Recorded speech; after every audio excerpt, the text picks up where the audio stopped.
ओम श्री पुरुषे सरस्वतीया प्रेन्ताम प्रेन्ताम अति समज्ञान शिवा प्रेन्ताम प्रेन्ताम ओ कोष्ठपति बीज समन शिवा प्रेन्ताम जलजम भूमि चनाका चरण शिवा प्रेन्ताम प्रेन्ताम मनोबले कायबले शिवा प्रेन्ताम मुकुट महातप शिवा प्रेन्ताम मते सुतवधि मन प्रे केवल ज्ञान शिवा प्रेन्तामि अमवर्ण कुबरवास शिवा प्रेन्ताम प्रेन्तानंत वस्कुरि जय मुर्ग शिवा प्रेन्ताम इंद्राग्नियनिरतवकुविददिक्पाल शिवा प्रेन्ताम सुरासुविंचम विद्याधर्किन राक्षभूत पिश शिवा प्रेन्ताम बुद्ध बृहस्पति राहु केतु महाज्योति देवता शिवा प्रेन्ताम चमरवेचम भूतर्ण विजय सती भुवनिंद देवता शिवा प्रेन्ताम षोडशवंत देवता शिवा प्रेन्ताम जनजनका शिवा प्रेन्ताम जन मातृका देवता शिवा प्रेन्ताम श्री चतुर्वेक्ष शिवा प्रेन्ताम कमलवाशिश्व देवता शिवा प्रेन्ताम पंचतिथि देवता शिवा प्रेन्ता नवग्रहम देवता शिवा प्रेन्ताम श्री नवानंद देवता शिवा प्रेन्ताम विजय विजय प्रसाद सकल सिद्ध सम शिवा प्रेन्तम सर्वकालमपि गुणधनंदिनाम दियश्याम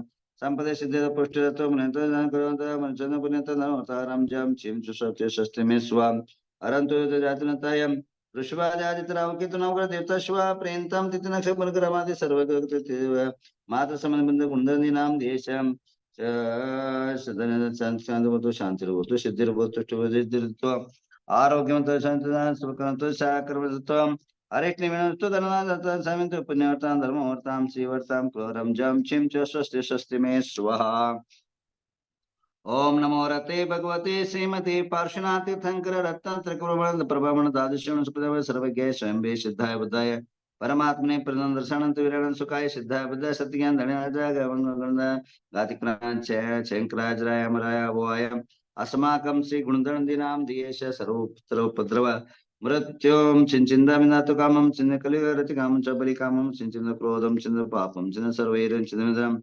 वायुधरणं चिन्ह सर्व ग्रह भजन सर्व चिन्ह सर्व चिन्ह सर्वाधान्य भरण स ग्रह भय सराधन सर कुक्षरोगं सनरं गजमार्यं चिन्ह सर्वश्वमार्यं चिन्ह गमार्यं चिन्ह वेचरं चिन्ह धान्य वस्त्रं कुलपत्र पुष्पमार्यं चिन्ह फलमार्यं चिन्ह सर राष्ट्र देश मार्यं चिन्ह क्रुवेत वेदनीयं सर्वमोहनीयं चिन्ह सर्व कर्मणि संतृप्तं चिन्ह ओम सुदर्शन महाराज चक्र विकृति सर्व कुरकुर जलन कुरकुर भवनं कुरकुर गोकुलानंद कुरकुर सर्व रत्न कुरु सर्व लोक सर्व दुःख मनाना द पच पच कुट कुट शीघ्रं शीघ्रं सर्वशमनं हुम पट स्वाहा ओम नमो रते भगवते श्रीमते लक्ष्मीनारायण शांति शांतिकराय सर्व पापन सच्चाम ओम राम ह्रीं रूम रा अस्यावस गुणधनंदिनाम देश सर्व शांतिं कुरकुरो तुष्टिं पुष्टिं रिद्धिं सिद्धिं आरोग्य संपदां कुरकुरो रीं वशक नमः स्वाहा। आइए, आजकल बहुत ही विचित्र विचित्र घटनाएं हमारे सामने देखने को मिल रहा है। कल ने परसों हासन के अंदर मात्र 14 साल का बच्चा अपने क्लासरूम में बैठा है और अचानक बीपी लो हो जाती है और वहीं का वहीं उसका अंत हो जाता, देहांत हो जाता है। जो पेड़, जो वृक्ष, जो जीव एक विशाल रूप लेने वाला था वो वहीं अंत हो जाता है। एक बीदर के अंदर केवल 9वीं क्लास का बच्चा, केवल 4 दिन की घटना घटी है, केवल टोटल 9वीं क्लास का बच्चा जो है पढ़ाई कर रहा है, पढ़ाई करते करते वहीं लुढ़क जाता है। जब पता पड़ा, देखा गया तो हार्ट अटैक से मृत्यु। तो इस प्रकार और एक जो है बेंगुर के अंदर छोटा सा बच्चा, कल की घटना है। बच्चा संडे है, खेलने गया है, बाहर खेलने गया और अंदर घर के अंदर आ रहा है, अचानक जो है लोहे का गेट से टकरा जाता, वहीं मर जाता है। इस प्रकार के चित्र विचित्र घटनाएं हमारे सामने देखने को मिलता है। तो बंधुओं, देश के अंदर हेल्थ असुरक्षित है। आपको लगे न लगे, आपको पता पड़े न पता पड़े, हम लोग डॉक्टरों के साथ कई मीटिंग होती है तो पता लग रहा है यह जो है, जो आप लोगों ने डोज लिया है बॉस बनने के लिए, यह खतरनाक सिद्ध हो रहा है और आप लोगों को संभलना है और हेल्थ केयर करना है। थोड़ी सी भी दुर्लक्ष्य अनहोनी का कारण बनेगा। तो जो भी अभी जो है 4-5 चीजें बहुत महत्व की घटनाएं है। पहली बात यह है कि हम नित्य प्रति शांति धारा और मृत्युंजय मंत्र जाप करवा रहे संध्या के समय और सुबह। तो आप जरूर जो है उसकी लाभ उठाए। और मैंने कोरोना के अंदर अनेकों इस प्रकार के प्रयोग से अनेकों जीवन की रक्षा की है। तो ये निश्चित परमात्मा के अंदर अद्भुत अलौकिक शक्ति है। तो आपके जीवन जो है जीवन सुसूत्र हो सके और सभी प्रकार के जीवन जो है आप सबके अनुकूल हो सके, ये भावना है हम भाते हैं। तो आप सभी से आत्मीय निवेदन है कि आप सभी लोग जो है विशेष जो है इस कार्यक्रम के अंदर भाग ले। इसके अलावा अपने आप में जो है ये करे, क्या बोलते हैं, सुरक्षितता का ध्यान रखें।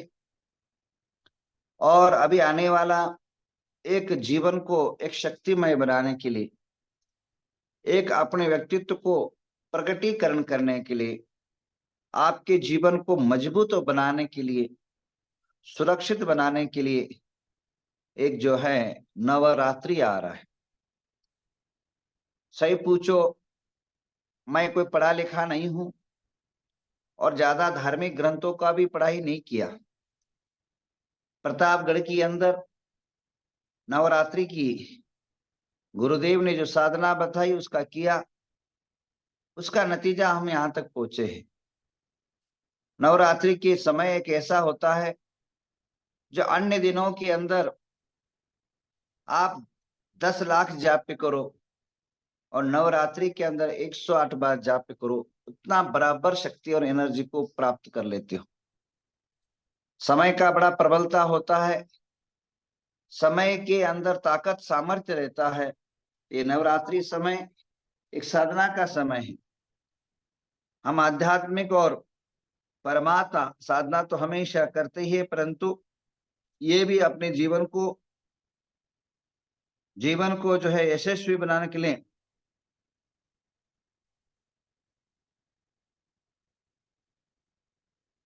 और यशस्वी बनाने के लिए ये बड़ा महत्व का है। तो आप सभी से निवेदन है, नवरात्रि के अंदर अनेकों प्रकार की साधना है।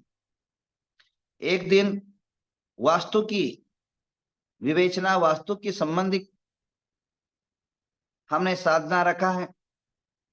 वास्तु वास्तु यानी भूमि, जमीन। एक भूमि के अंदर वो ऊर्जा, वो पावर, वो ताकत, वो सामर्थ्य रहता है आदमी को जो है धरातल से विश्व के अंतिम शिखर, यशस्वी शिखर तक पहुंचा देता है। एक जमीन लेने के बाद हजारों एकड़ जमीन का मालिक बन सकता है। और एक जमीन अपने पल्ले में पड़ जाए, वो कितना ही मेहनत करे, कितना ही परिश्रम करे, वो यशस्वी नहीं हो पाता है, सफलता को प्राप्त नहीं हो पाता है। इसी प्रकार कोई भूमि है जिन घरों में कभी शांतियां नहीं होती है। बाजू के घरों में गया तो बड़ा आनंदित रहता है, बाहर घूमने लग गया तो बड़ा बड़ा आनंद महसूस करता है, पर जैसे ही अपने घर में एंट्री किया तो उसका मगज ही फिर जाता है, दिमाग ही खराब हो जाता है। घरों के अंदर तू मैं अशांति का वातावरण बना लेता है। कई जगह ऐसा देखने को मिलता है। अपने बच्चों के साथ बाहर रहता है तो खिलता खुलखुलता रहता है, मिलता और आपस में मैत्री प्रेम से आनंदित जीना जीता है मनुष्य। पर वही जब उस घर में रहता है तो बड़ा वातावरण तना तना रहता है, एक दूसरे के प्रति वैर वैरत्व का भाव बना हुआ रहता है। वास्तु ऐसा होना चाहिए जिस वास्तु को देखने के बाद, जिस भूमि को देखने के बाद मन की प्रसन्नता हो, आनंद हो, भावना के अंदर आनंद के तरंगे लहरें निर्माण हो। तो आप सभी से आत्मीय निवेदन है कि आप अपने घर को पहला सुधार। अगर घर सुधरेगा तो जीवन सुधरेगा, क्योंकि 12 घंटा वहीं सोना है और वहीं जीना है और वहीं मरना है। तो कहने का तात्पर्य वास्तु, वास्तु का इतना इफेक्ट पड़ता, मैं आपको बताऊं, एक बार घटना बताऊं। आचार्य सुबल सागर जी महाराज समाधि के लिए घोषणा हुई, कम से कम 150 साधु थे। मैं पास में ही ऐनापुर में चतुर्मास कर रहा था। मैं बचपन से 8 साल की उम्र से उनसे मैं पहचानता था। उन्होंने मुझे समाचार भेजा, आपको आना है और मुझे इस संसार से मुक्ति दिलाना है और इस समाधि को मुझे कराना है। पर चतुर्मास होने के कारण मैं बोला कि अभी तो आपका देह अच्छा है, मैं चतुर्मास के बाद आता हूं। चतुर्मास के बाद थोड़ा सा कार्यक्रम वगैरह थे, होने के बाद मैं पहुंचा। तब तक सारे आजू बाजू के जितने भी साधु थे वे एकत्र हो गए थे। और हुआ क्या, कुछ मन के अंदर विकलता आकुलताएं निर्माण हुई। वो चीजें ओपन में कहना संभव नहीं है कि वो इतने बड़े तपस्वी त्यागी रहे, कि कुछ चीजें ऐसी होती है कि कुछ चीजें गुप्त रखना पड़ता है। भावनाएं विचलित होने लगी और सारे साधु ने हाथ जोड़ के कहा, गुरुनानंद आप ही संभालो इसको। तो मैंने रात को कम से कम 6-7 बजे थे शाम के टाइम पर सारे साधु को मैंने हटाया। हटाने के बाद उनको रूम में ले गया और रूम में ले करके उनको जो कन्वेंस करना था, जो संबोधित करना था, वो ढंग से मैंने किया। और उसके बाद कहा, महाराज साहब उस टाइम कांतिलाल जयवेरी अभी जीवंत है और सुरेश ये सुनील जी के पिताजी रमेश जी भी थे। हम तीनों लोग बैठे और उनकी कुंडली निकाली, जन्म पत्रिका निकाला, इनकी आकुलताएं क्यों बढ़ रही है। समाधि का केवल 5 दिन रह गया था। उसके पूर्व मैंने उनको जीने की आशा हो गई। तब क्यों ऐसा हो रहा है, तो देखा तो वास्तु गलत है।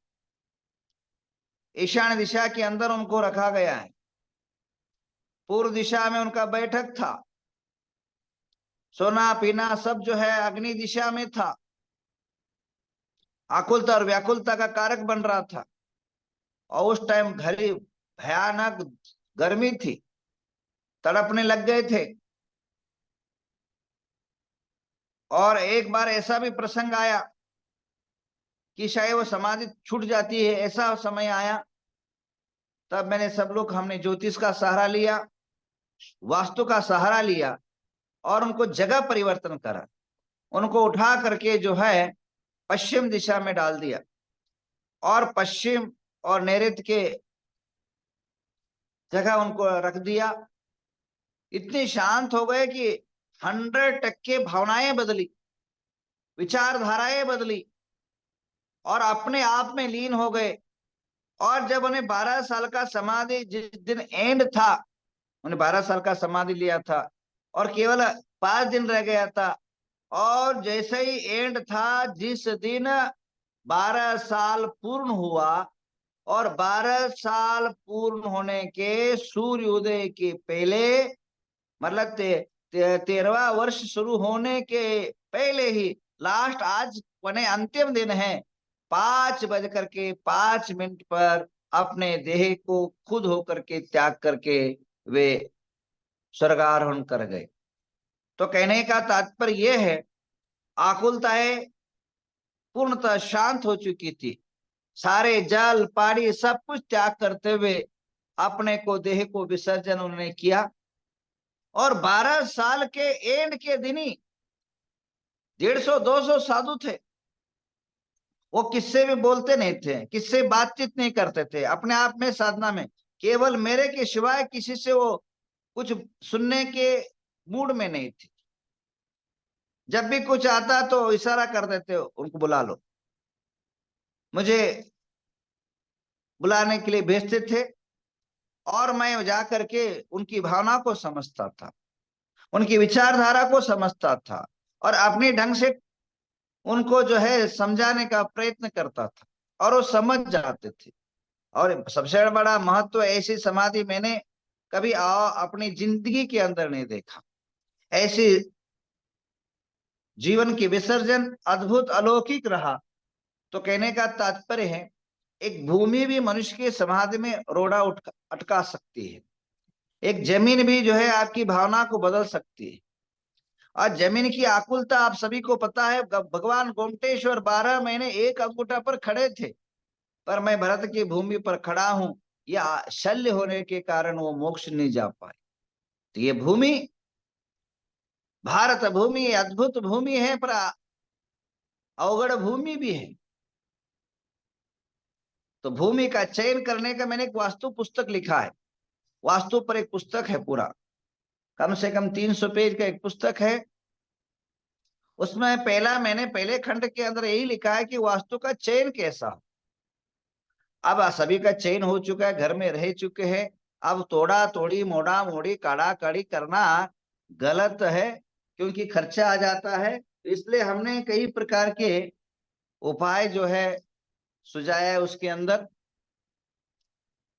तो आप सबसे आत्मीय निवेदन है कि सबसे पहले अपने घर को सुधारे, परिवार तभी सुधरेगा। घर के अंदर स्वच्छताएं रखे, घर के अंदर जहां जो वस्तु रखना चाहिए वहां वो रखे, घर के अंदर सोने की दिशाएं ठीक करे। अब जब भी सोए तो पूर्व की तरफ पैर रखे, और जो है उठते समय सिर जो है पश्चिम के साइड रखे। उत्तर दक्षिण में सोना है तो उत्तर के अंदर पैर रखे, और सिर जो है दक्षिण के तरफ रखे। जैसे उठते ही जो है सूर्योदय का जो रेशमी है, किरण है, रेंज है, जो किरणें हैं अपने देह के अंदर आ सके। तो मेरा आत्मीय निवेदन ये था आप सभी से कि आप सभी लोग घर के सुधारने के साथ अपने जीवन को सुधारें।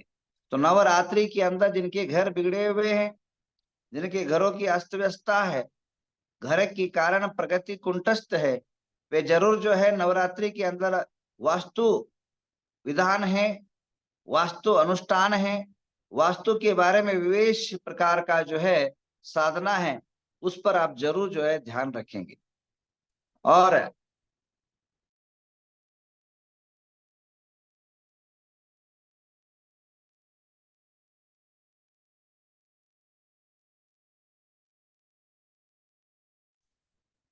पहला दिन जो है वास्तु विधान है, और इसके जो है मेन पूजक अर्चक और द्रव्य दाता, पूजा के दाता, हवन के दाता श्री अमेरिका निवासी राजीव बिंदु शाह, हमें इन्होंने जो है इसका पुण्य लाभ लिया, यजमान लिया है। इनको बहुत बहुत धन्यवाद, बहुत बहुत आशीर्वाद। और यह पहला दिन का जो है वास्तु का इनको दिया गया है। अमेरिका निवासी वो नहीं आ पाएंगे, और लाइव जो है वे अपने यहाँ से जुड़ेंगे। और उन्होंने द्रव्य अपने चंचल लक्ष्मी जो है इस महायज्ञ के अंदर, और हवन होगा, दोपहर को विधान होगा, और संध्या के अंदर विशेष शक्ति महादेवी का षोडश अपचरण पूजाएं होगी। तो ये क्रम रहेगा।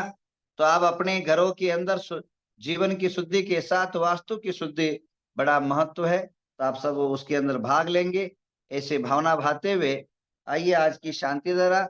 और संध्या के समय जरूर जो है आप सब एकत्र रहे, सभी लोग इकट्ठा हो, क्योंकि ऐसे बार बार रोगों के कारण अकाल मृत्यु बढ़ रही है। उसकी रोकने के लिए महामृत्युंजय